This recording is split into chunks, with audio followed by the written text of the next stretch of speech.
The reason you have a dragon here is that many of the entrepreneurs are afraid of a meeting with an investor.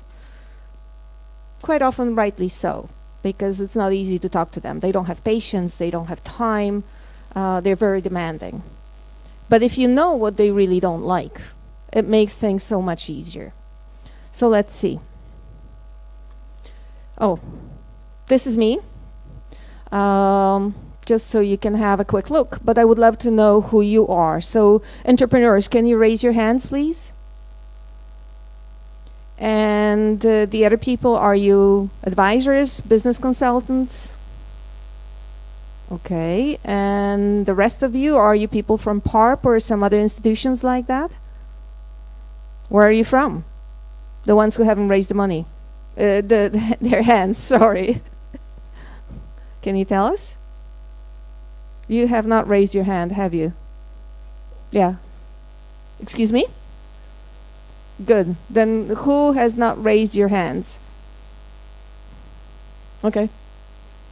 Maybe I'm too tired to see everything and the lights are straight into my eyes. Okay, so let's go.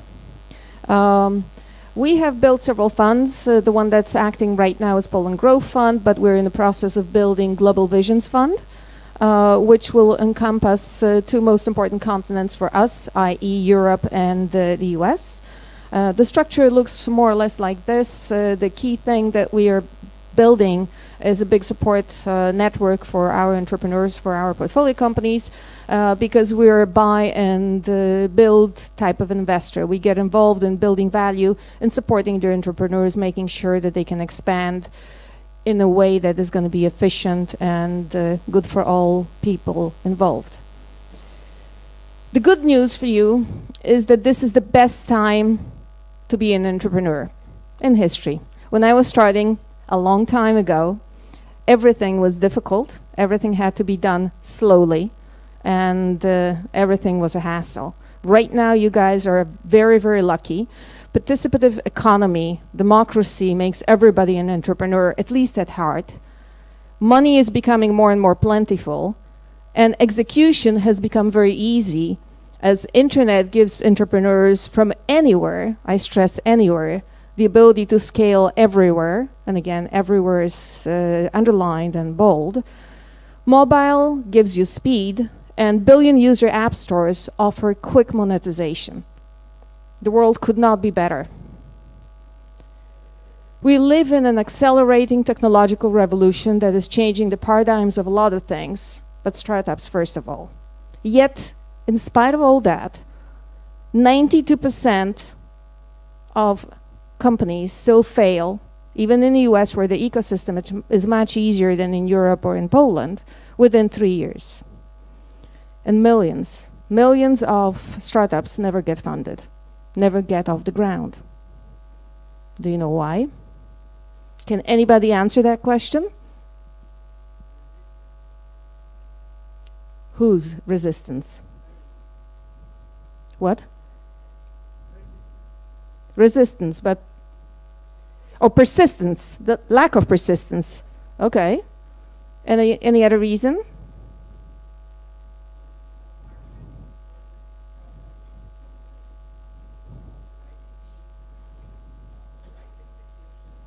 Good.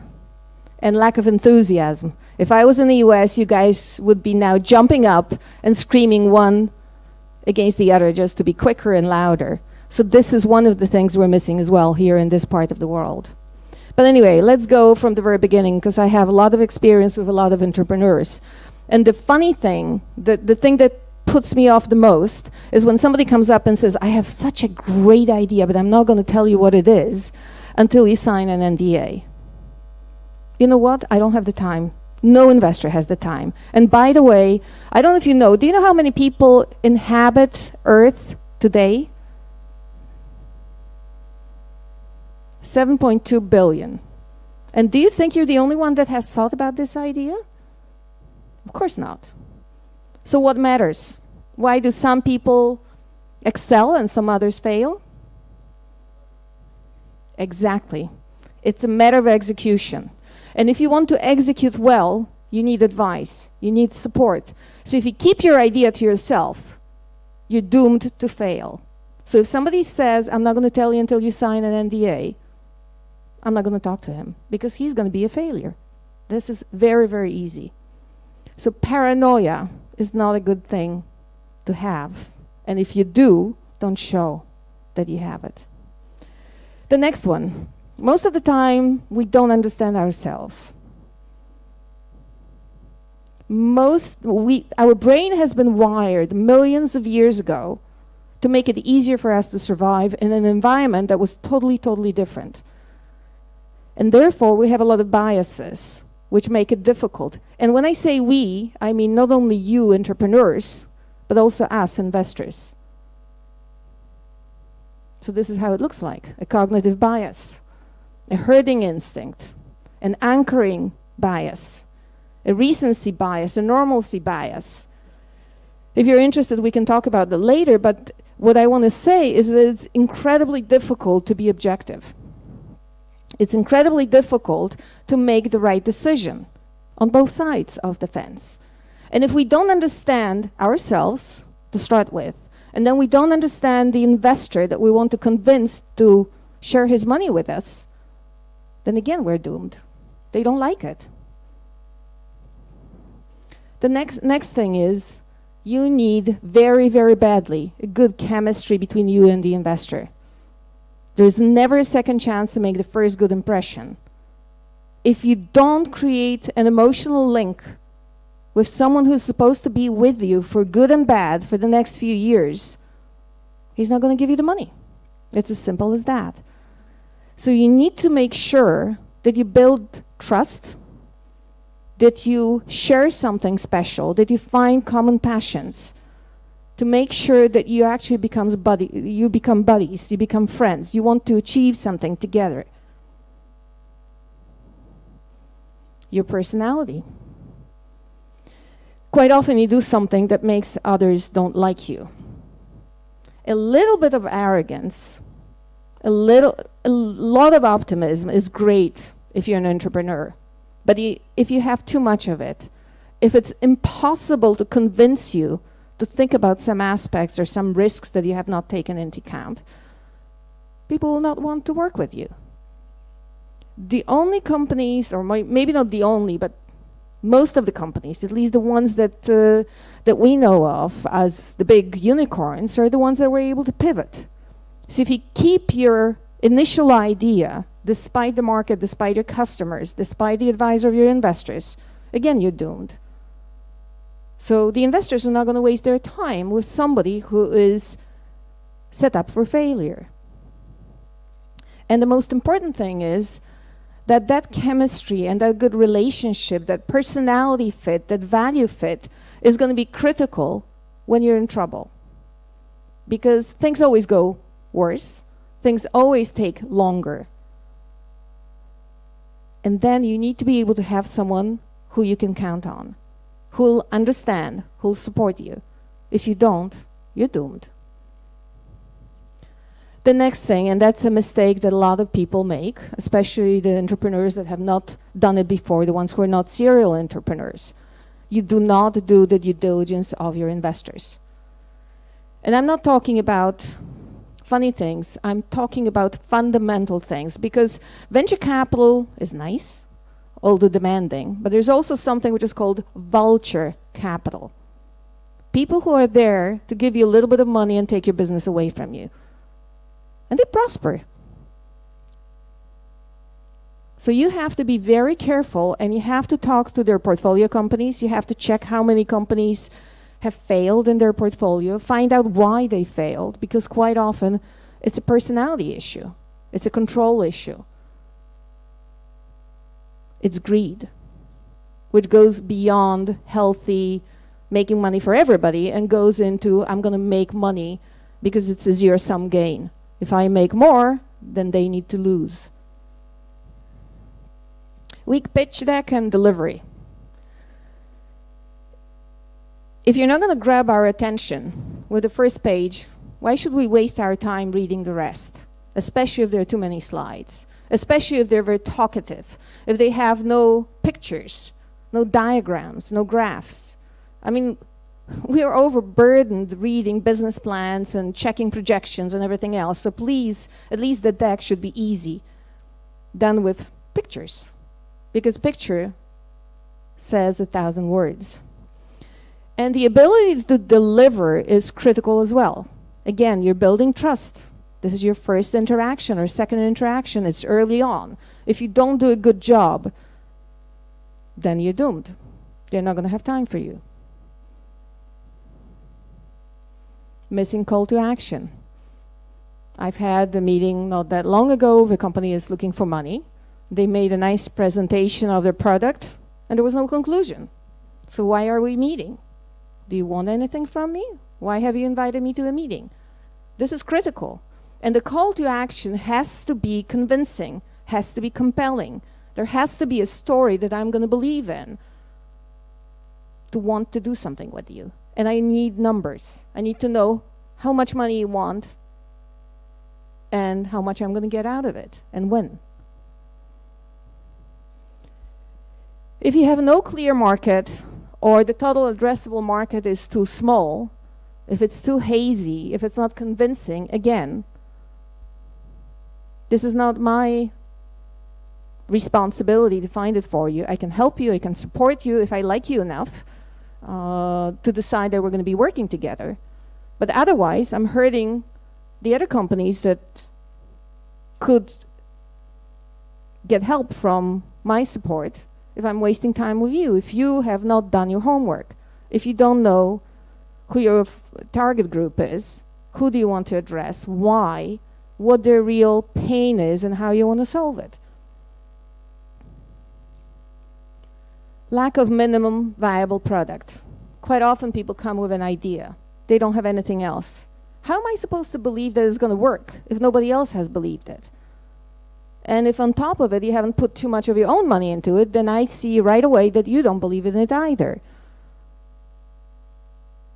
So don't think about the final product.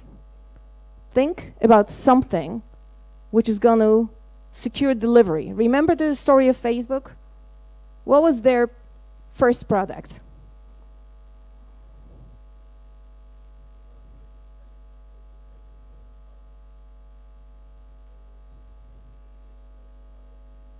Yeah. Not only, they were just comparing which girl was nicer than the other, yes? 2 pictures, and the students were voting. The male students were voting. Far away from what they offer today. But it was viral. It was functional. It had a social support. That's why it survived. That's why it won with MySpace. That's why it's a company worth around $300 billion right now, if I remember it correctly. Next thing, perfectionism versus simplicity. There's something which is called the simplicity index. And the funny thing is that the company that have a simple business model outperform the companies that are too complex. Among them you have Google, for example. You have YouTube, companies like that. So make sure that you don't overdo the product or the service you're offering. Have something which is functional, and then your clients will tell you how to improve it. Don't try it sitting alone in your office, because unless it's something that you personally need, and by the way, this is the best situation to be in, because then you understand that need better than anybody else. Talk to your clients, it's critical. Now, some of the confusing facts. Is it a good idea to patent and protect your intellectual property that way? It is. If you want to have a monopoly. Okay. Okay, monopoly is kind of a dangerous word. Because then you go against the regulators. Usually they're more powerful even if you have a lot of money. And if you're a startup company, then you probably don't have the time or the ability to fight with them. Only 3% of patents here in Poland get commercialized. It's not much better in the world. And do you know who trolls are? Trolls are nice patent lawyers who go to the patent offices, read your patents, and find a way to go around it, or find a way to sue you because somebody else has thought of something similar before and you weren't aware of it, and it's similar enough.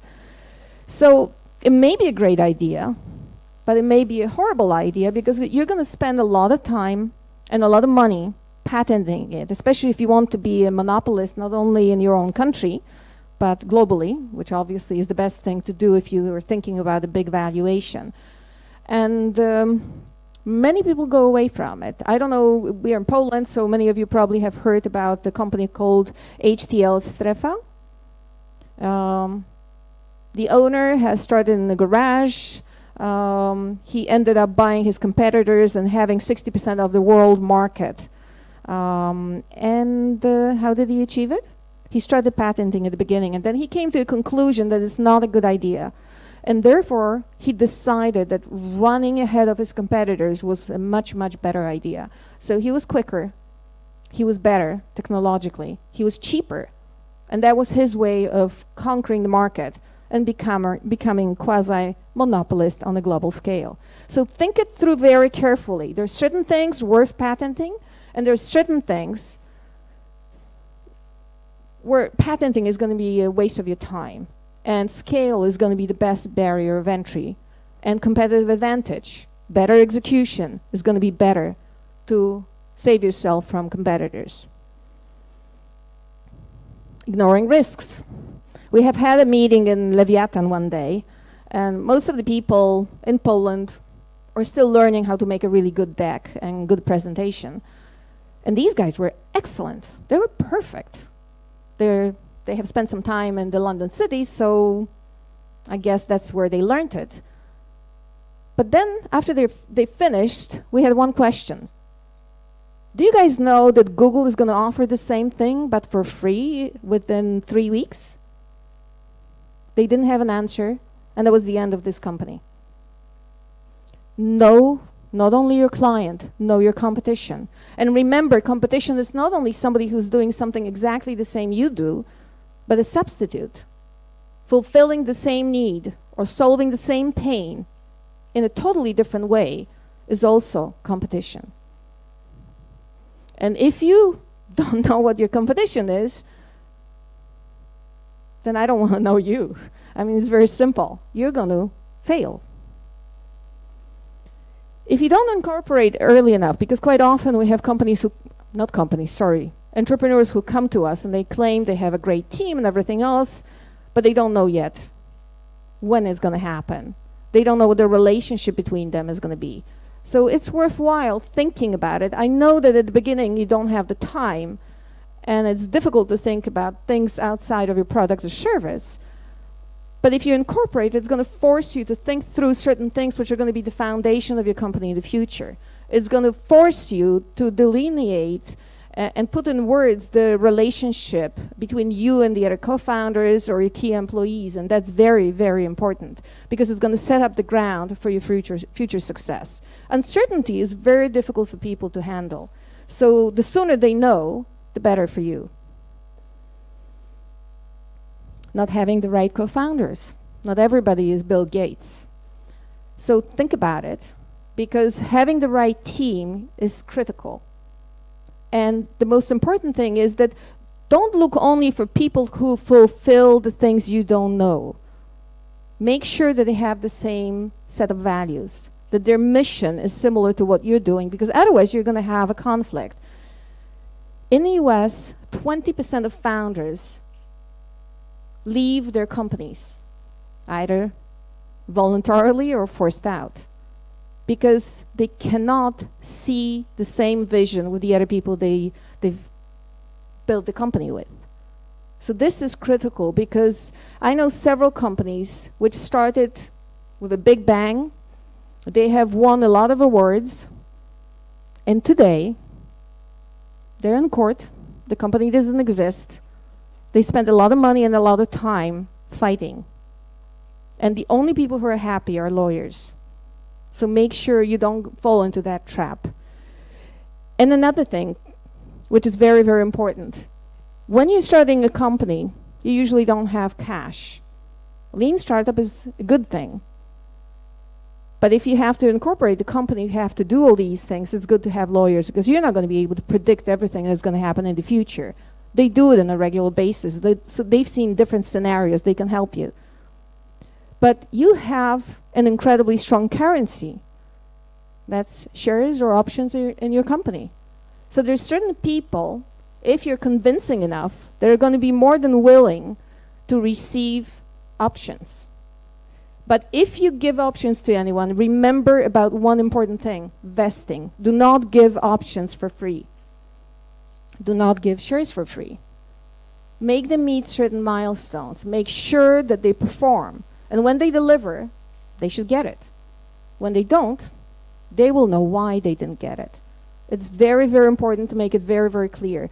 The most important thing, the most difficult thing in building up a company is communicating with others. Because the way our brain works is that we have certain expectations and we interpret words according to what we want to hear. And these people are not bad people. This is just the way our brain works. So if you say you're going to receive X number of shares, if we achieve this level of revenues, that person will probably hear that he or she will receive a certain number of shares and will forget the rest. And you will remember the second part much more than the first. And if you don't put it in writing, you're set up for a conflict, which may destroy your company. So please remember about that. The rest of the team. You have to be on the look to find really, really good people that will fulfill and make your team whole on a constant basis. But at the same time, you need to make sure that as soon as you realize that you've made a mistake hiring, because it's very easy to make that kind of a mistake, you have to get rid of that person as soon as possible. Otherwise, you're going to have a fifth column in your team. You're going to have a virus which is going to spread. Sarcasm can kill enthusiasm very, very quickly. If somebody doesn't believe in what you're doing, if somebody feels that they're not getting what they should be getting, if they're too demanding, or if they've come from the corporate world and they think they should get a big salary and a big bonus even though the company is not making any money, you're in trouble. So it's much, much better to cut that cancer off as quickly as possible and go on. Not listening to your customers or your investors. Your customers are the ones who know the best how to fulfill their pain, how to make sure that they're satisfied. So listen to them. This is critical. The companies that really achieve success are the ones who are in constant touch with their clients. I have gone through a very interesting experience recently. A friend of mine went for a trip and didn't pay the bill for PGE. And they had somebody who was sick at home. The electricity was turned off, and they paid the bill immediately as soon as they realized what happened. And they were expecting, and they were told that the electricity is going to be put back on within minutes. 3 days passed. So if you are more agile, more responsive to your clients, then you're going to win. It's not a coincidence that monopolies fail, that oligopolies fail. Because these people do not have heart, they don't have understanding, they have procedures. And procedures are the only things that they care about because they're afraid of any responsibility. So you being a little David versus a huge Goliath, you have an incredible advantage. Make sure you take advantage of it. But getting distracted by too much feedback may be very difficult for you as well. Because if you are going to try to make everybody happy, you're going to end up with a product which is going to be totally unusable. It's going to be too cumbersome. It's going to be too difficult for you and for the clients. So you need to make sure that you listen to the main points. You make sure that you keep that simplicity that we've been talking about. And a lot of people do not realize that money makes the world go round. You don't find money in a forest. You don't suddenly stumble on a big, big pile of money. So if you talk to an investor, be specific. How much money do you need? What are going to be the other sources of funds, if there are any? What are going to be the uses of the funds? When will you achieve the break-even point? When are you going to start thinking about exiting? What the IRR is going to be? Be specific. And of course, we're talking about the future, so things may change. But at least the investor will have a point of reference. Because you should do that homework, not them. But obsessing about funding will take a lot of time away from you. So if you manage, if you are in the lucky situation when you're actually making some cash, then maybe postponing or getting rid of the thought altogether of raising money is a good idea. Because every time you raise money with a fund, you give up your equity. Steve Jobs and Steve Wozniak had around 40% of the equity in Apple when they did their IPO. The reason was that they were incredibly frugal. They did not spend any money, and their net margin was very, very high. They were probably the first unicorn in the IT world. So, like I said, if you're lucky enough to have a business model which generates enough cash, forget about raising money. You can do it organically. But if you decide to raise money, make sure you don't raise too little. A lot of entrepreneurs make a mistake of thinking, okay, I don't want to be diluted. I want to keep as much equity as possible. So I'm just going to raise the minimum money which should be able to allow me to survive. And you know what's going to happen? What happens 99% of the times? Things run late. They're more expensive. And you already have a company. You already have workers, outsourcing companies, projects in the middle. You have to pay invoices, left, right, and center. And suddenly you're out of money. And what's going to happen? If you're lucky and you found a friend in your investor, and they have the money, or they know other investors who will join that person, you're in luck. But if you happened to sign a contract with a vulture capital type of investor, you're doomed. You're going to be on your knees. You're going to be diluted to death if you keep your company at all. Remember, you're only in control of your destiny if you're cash flow positive. If you're not, you depend on other people, and not everybody is going to be your friend. Another thing, when you're trying to win over everybody, whether they want to listen or not, you're actually spoiling your chances of getting the money because you're spoiling the market. There are a lot of irate people in the market saying, oh, this guy, yeah, forget about him. He's just a pain in the neck. You don't want that. So again, make sure you do the due diligence of your investors. You know what sectors they invest in and what sectors they avoid, which is their comfort zone, and don't try to pull them into an environmental issue if they invest in the IT only, because it's going to be a waste of time. And you are spoiling your reputation. You're setting up yourself for failure because too many people have said no to you. So think it through. But raising too much money may be a mistake as well. It's not an easy world, even though everything is becoming easier.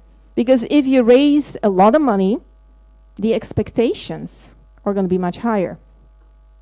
And pivoting, when you have a big company, is much more difficult when you're small and nimble. So you need to find a middle ground, because otherwise you may get in trouble. And make sure you make your investors happy. Make sure that even if things go wrong, they're the ones who are going to find out first. You need to keep them keep in touch, keep them informed. Raise flags before bad things happen, because usually if you're smart enough and you get smart money rather than just money, then you're getting investors who can help you, who can support you at the most difficult time, especially if you become friends. Half-hearted effort, don't waste my time. If you don't put everything, your mind, your soul, all your money, if you don't mortgage your house, if you don't believe in your product, If you don't live your product or your service, then why should I? A lot of you assume virality. You've been talking about becoming a monopoly right away. It is not that easy. Virality is a product of a big effort, of your product design, of your business model, something you need to think about, of PR, of investor relations, of marketing, of a lot of things. It's a lot of hard work and it takes time. Agility. You're better than the big ones. That's why the world is becoming so much better for everybody. That's why paradigms change. Because we have, as individuals, we have an increasing power. Technology makes it possible. So be nimble, be agile, be responsive to your clients, and you're going to win with the big ones. No doubt about it. A lot of people keep making the software better and better. They keep talking to clients. They do beta testing, but they're afraid of launching because they think they will spoil their reputation. Because if they launch too early, they may lose their first chance and the only chance of making a big impact. But the problem is if you start too late, somebody else may come up with a similar idea or a better solution, or will build scale that will be impossible for you to win over later. So again, I cannot give you a clear answer of saying this is the point X in the development of your company when you should launch. But you should be aware of your competition and your clients and start as quickly as possible, as long as what you have to offer will defend itself. We've talked about cash conversion cycle. I talk about it in every lecture that I have. It's critical. So if you do your scaling too quickly, it can kill you. Commercial success can lead to a bankruptcy and the liquidation of the company because of the cash conversion cycle. I put it on a chart so we don't have to discuss what it is because we don't have too much time. But it's critical. Please think about it, because I know big companies with revenues of billions of zlotys or even euros who are not aware of the cash conversion cycle. And as they grow, they become more fragile, and anything can push them into bankruptcy, because in the case of the companies I'm thinking about, their margins are very, very small. Sometimes you realize that your cash flow is hurting you, that you're actually incurring larger and larger losses, so you decide to cut some of your customers, just to cut some of your expenses. And what happens? You're again setting yourself for failure. Because if you don't scale, you're never going to be able to break even properly. So think about it. The most important thing in today's world is to get as many customers as possible, wanting your product as much as possible. That's why in the US, there are companies that have not produced positive cash flow for a long, long time, like Twitter, like Amazon, and yet their market cap is really, really big. We're talking billions of dollars. But at the same time, eventually, as I said before, you don't control your destiny unless you're cash flow positive. You're vulnerable. So think about it. Losing focus. It's difficult to be an entrepreneur. Things go against your expectations. Clients are difficult. Investors are demanding. The team is demanding. And you lose focus. You start thinking that maybe you should make money on the side because you're not getting enough to be able to support your family within the framework of your own company. And that's, again, setting yourself up for failure. Because the steps to heaven are difficult. You have to go upstairs, yes? Sliding down to hell is easy, but then hell is not as pleasant. So think about it. If you're in an IT company, choosing the wrong platform may set you up for failure.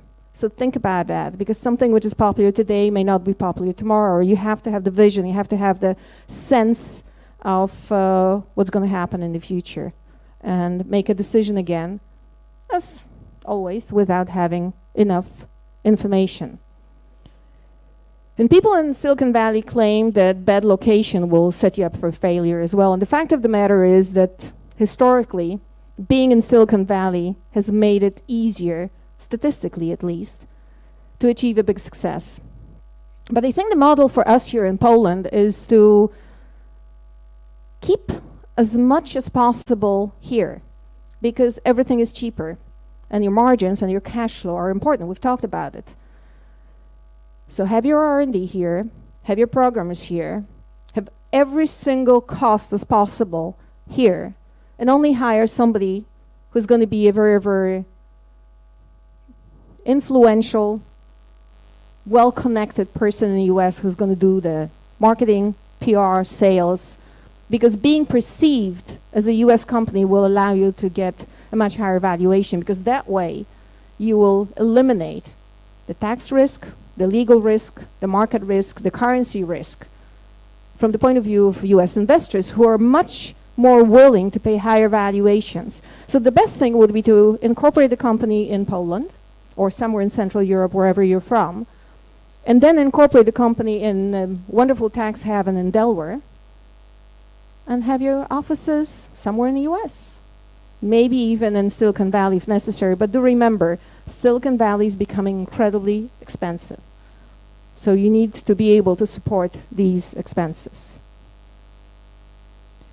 So what lessons have we learned?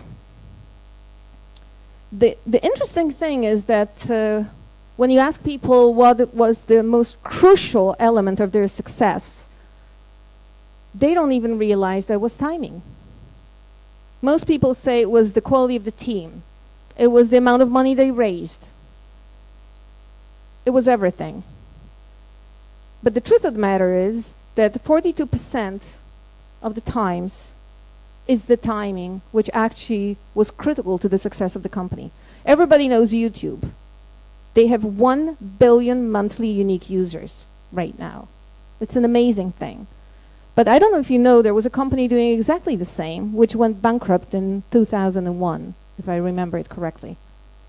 And YouTube appeared in 2003, got money from Sequoia, and it has become a huge success. Was the other company worse? No. According to the people who've known both, it was not. But it was too early. The market wasn't ready. And they did not have enough cash flow to survive that long and wait for that opportunity. The size of potential market, the perception of the problem, you have to know that the key thing for you to focus on is the problem, not the solution. Because if you focus on the problem, you'll be able to pivot. You'll be able to make your solution better, wider, quicker. If you only focus on the specific solution you have in mind today, it may be obsolete tomorrow. The competition may have a better solution. So think about that. And you have to know everything about your competition. We've talked about it. And don't worry that disruption is met with skepticism, especially among your competitors, because your clients may like your idea. The investors may be somehow mixed depending on how persuasive you are in your pitch. And the bad news for us is that the speed of global growth requires more and more money. PayPal needed $190 million to get to break even. And here in Poland, we have a lot of beautiful sources of money, which have de minimis cap of 200,000 euro, which have a cap of, I don't know, 1.5 million euro, or something like that. The regulators in Europe and the regulators in Poland do not realize that you need to get adjusted to the market. You need to compete globally. And for that, if you need a follow-on investment, you need it, period. And the bureaucrats don't know it any better than we do. The interesting thing is that when we get EU funds, we meaning Polish bureaucrats, they tighten the screw as much as possible to make it even more complex and even more difficult and even more limited. But when you talk to the Brits, you'll find out that they found a better solution. They get the EU regulations, and in the previous budget, they just loosened them a little bit or a lot, and they were much more efficient that way. But in this budget, they have decided not to put any limits because they realized that this is the worst thing they can do, because how can a bureaucrat know better than the market? And nowadays, the market changes on a regular basis, quicker and quicker and quicker, because the technology allows it. So what they do is that they say, okay, if we like an entrepreneur, we're going to support him. We're going to give him an angel who is a successful businessman, and that businessman will have 10 companies under his wings, and he's going to help them raise money. He's going to help them to get in touch with the right investors. He's going to advise them. He's going to network for them, etc., etc. No strings attached. Nothing. Because all they want is success. Your success is going to be their success. And unfortunately, here in Poland, few people realize that. But we need to fight it. We're lobbying more and more, so maybe eventually things will get better. Your basic idea has to be strong enough to defend itself. I've said it already. You have to be deeply passionate, creative, persistent. You cannot give up. You have to go on, whatever happens, and then you'll win. And you have to build great entrepreneurial teams. You need to have people with you that will be so passionate about the company that they will be willing to receive, again, shares or options instead of cash. And they will be doing whatever is necessary and whenever it's necessary. And then you win. One important thing is that quite often you have an idea and people say, no, it's too simple. If it was that good, somebody would have done it already. They've been saying it to Daniel Ek from Spotify, and he was waiting for over a year to launch his company. So don't listen to well-wishers. Don't listen to your friends, to your family, because they will not want you to suffer, and that's why they will tell you, don't do it. It's going to be too much trouble. Somebody probably would have thought about it. Do it. Invest your own money, as I said before. If you do not invest your own money, why should investors invest theirs? If you demand the high salary in your startup, look for a corporate job. I mean, you are supposed to be suffering at the beginning. You're supposed to be the company. You're supposed to fight. If you don't show that, why should we believe in your success? You have to launch domestically, because that's the easiest, and then scale globally in the model that I've said, which I think would be the best. But obviously, if you have connections somewhere else, then do it somewhere else. Nowadays, if you're looking for global scale, any location to start from could be a good one, thanks to the technology. You have to differentiate from your competition. You have to build barriers to entry, and the best way to build barriers to entry is to make your clients love you. Steve Jobs did something absolutely amazing and disruptive in many different ways, but the most important thing was that he has created a new type of brand. We had strong brands, but when he started, when he went back to Apple, he created a love brand, something that hasn't happened before. He doesn't have clients. He didn't have clients. He had people who would go and stand in line for hours just to be able to get his product, which was obvious, was overpriced, and the battery would go down in half a year, and everybody knew it, and everybody wanted to have Apple anyway. So if you manage to make your clients love you as much as people love Apple, then you may have a quasi-monopoly. You may be the lucky one. So focus on getting users, focus on getting revenues, but remember that as you grow, the problems will be compounded by scale you're creating. So set up the right infrastructure, have the right people that will be able to handle all these growing problems. And if you have problems, Solve them very quickly. Don't hesitate. I've done it, and every single time I have not made my decision of making the tough decision and saying goodbye to someone, I've regretted it later. Give your local team, if you're already internationalizing the power, give all your people as much power as possible, because that will motivate them. If you delegate, if you give people the sense of responsibility and the sense of being able to influence the destiny of your company, they will be as passionate about your company as you are. You have to prove that you know how to deploy the equity you're getting from investors in a smart way that will be converted into real value and not wasted on things which are superfluous. And to be able to do that, it's important to talk to inspiring leaders and know that stories are the things that make our brain get connected. And you need to realize that people need heroes. And one of the reasons that Richard Branson does strange things, like flying all over the world in a balloon, or going in a big building, or whatever, is because he wants to become that kind of a hero for his companies. He, by the way, has a totally different business model than Steve Jobs. Steve Jobs was the one who was evangelizing his market and teaching people to need things they never even knew existed. Richard Branson has a different idea. He goes around the world, and whenever he finds a product or service that doesn't satisfy his needs, he sets up his own company that does it better. But to be able to be known, he needed to do crazy things. Miro was able to sell his first painting when he actually put a bathtub in the street and sat inside it.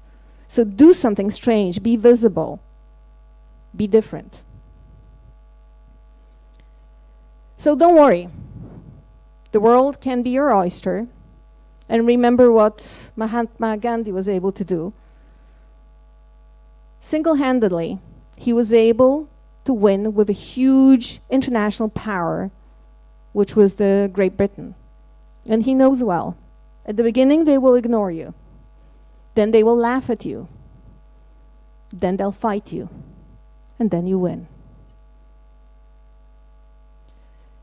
And if you do, you're going to have the biggest adventure of your life. And that is to live the life of your dreams. Because as Oprah Winfrey has said, you're not your limitations. You're not your circumstances. You are your possibilities. And she knows what she's talking about because she was a black girl who was raped on a regular basis by the lovers and cousins of her mother. She was totally underprivileged. And today, she is an institution. If you want to achieve a strong position in the US and you're lucky enough or smart enough to get into her TV program, you're done. You are a success already. So she knows what she's talking about. So dare to do. And have a lot of good luck. Be smart. And make a lot of money. Thank you.